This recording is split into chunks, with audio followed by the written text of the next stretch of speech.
In the quiet hum of a rainy Ohio afternoon, Daniel Carter stared at his phone, the missed call from his father glowing like a forgotten promise. It wasn't the first time he'd let it ring through, but something about that silence afterward twisted in his gut, whispering that some bridges burned slow and silent. Daniel had grown up in Willow Creek, a speck of a town tucked between rolling cornfields and the lazy bend of the Muskingum River. Population? Just under 2,000 souls, most of whom knew each other by the sound of their pickup trucks pulling into the diner at dawn. The air always carried a faint tang of engine oil and fresh-cut grass, and life moved at the pace of a Sunday drive. His father, Michael Carter, was the heart of it all, or at least the heartbeat under the hoods of half the town's vehicles. Michael's auto repair sat on the edge of Main Street, a squat brick building with a faded sign that swung in the wind like an old friend waving hello. Michael was a man built from the ground up with calloused hands that could coax life back into a dying carburetor and a quiet laugh that filled the shop like sunlight through grease-streaked windows. He'd taken over the place from his own father back in the 70s, and it had been the family anchor ever since. Daniel remembered weekends spent there as a kid, perched on a stool watching his dad work. "See this wrench, Danny?" Michael would say, his voice steady over the clank of metal. "It's not just a tool, it's a promise to fix what's broken." Those words stuck with Daniel, even if he didn't want them to. But as Daniel hit his teens, the shop started feeling like a cage. Willow Creek was too small, too predictable. The same faces at the high school football games, the same stories swapped over coffee at the corner store. Daniel dreamed bigger. City lights, boardrooms, a life where success wasn't measured in oil changes, but in deals closed and ladders climbed. He got good grades, earned a scholarship to Ohio State, and majored in business. Michael beamed with pride at graduation, slapping his son on the back. "You're gonna do great things, son. But remember, the shop's always here if you need it." Daniel nodded, but inside, he was already packing his bags for Chicago. The city called to him like a siren, promising excitement and opportunity. He landed a job at a marketing firm right out of college, entry-level but with room to grow. His apartment overlooked the bustling streets, and his days blurred into meetings and late-night emails. For the first year, he called home every week, sharing stories of his new world. Michael listened, asking questions about things he didn't fully understand, like SEO and client pitches. "Sounds fancy," he'd chuckle. "Just don't forget the little guys like me." The tension simmered beneath the surface, though. Michael never said it outright, but Daniel could hear the unspoken hope in his voice. Come back, take over the shop, keep the family legacy alive. It was in the way Michael described a new lift they'd installed or how busy the summer rush had been. Daniel deflected it gently at first. "Dad, I'm building something here. It's not forever, but it's now." Michael would pause, then say, "I get it, son. Just proud of you." The argument erupted on a crisp fall weekend when Daniel drove home for Thanksgiving. The shop was quieter than usual, tools scattered like afterthoughts. Michael was under a Ford pickup, grunting as he loosened a bolt. Daniel leaned against the workbench, sipping coffee from a chipped mug. "Business good?" he asked. Michael slid out, wiping his hands on a rag. "Steady. Could use an extra pair of hands, though. Tommy's retiring next year." There it was, the nudge. Daniel set his mug down a little too hard. "Dad, we've talked about this. I'm not coming back to fix cars for the rest of my life." Michael's face tightened, but his voice stayed even. "It's not just fixing cars, Danny. It's building something real, something that lasts. This shop put food on our table, sent you to college. It's family." "Family?" Daniel's voice rose, echoing off the concrete walls. "You mean trapping me here like you were trapped? Mom left because she couldn't stand the small-town life, and you stayed buried in this place. I don't want that regret." Michael flinched, as if slapped. His wife, Daniel's mother, had packed up and left when Daniel was 10, chasing dreams in California that never quite panned out. They rarely spoke of her, but the wound lingered. "That's not fair, son," Michael said quietly. "I chose this life. It gave me purpose. And you." Daniel's chest ached, but anger won out. "Well, I choose different. I'm not throwing away my shot for a greasy toolbox." He stormed out, tires kicking up gravel as he sped back to Chicago. The drive was a blur of regret and defiance, the radio blasting to drown out his thoughts. Back in the city, Daniel threw himself into work. Promotions came, first to account manager, then to senior strategist. He dated casually, met friends at trendy bars, built a life that felt alive.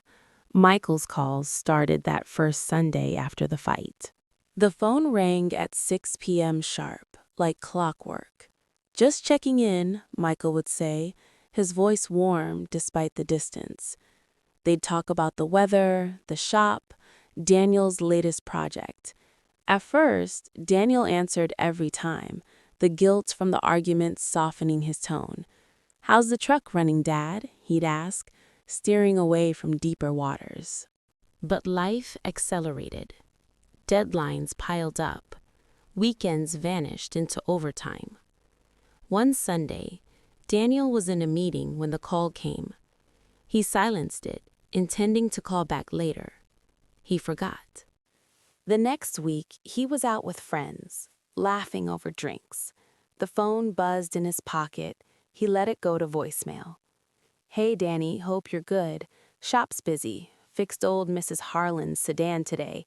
Give me a ring when you can." Daniel listened later, felt a pang, but pushed it aside. Work called. Weeks turned to months. The calls kept coming, persistent as the Ohio rain. Daniel answered sporadically, conversations shorter each time. "Busy week, Dad. Can we talk later?"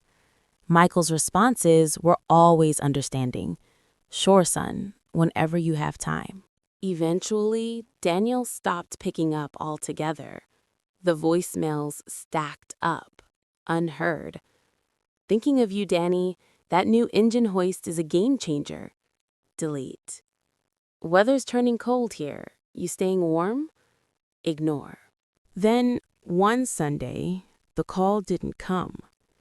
Daniel noticed it vaguely, like missing a step on a familiar staircase. The next week, silence again. A month passed without a ring. At first, it was a relief, less guilt nagging at him.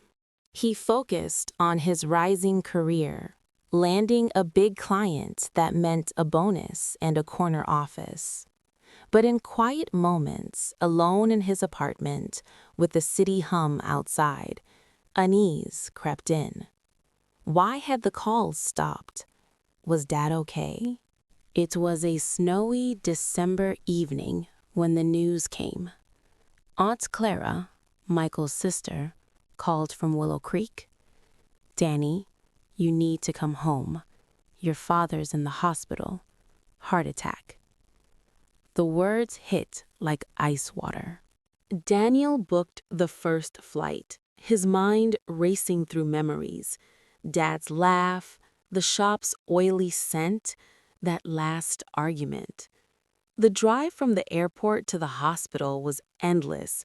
Fields blanketed in white, the town looking smaller than he remembered. Michael lay in the bed, tubes snaking from his arms, his face pale, but eyes lighting up when Daniel walked in. "Danny," he whispered, gripping his son's hand weakly. "You made it." "I'm here, Dad." Daniel's voice cracked. They talked haltingly about the shop, the weather, anything but the silence between calls. Michael improved slowly, the doctors optimistic. But as Daniel stayed in town, helping Aunt Clara manage things, he ventured into the old house.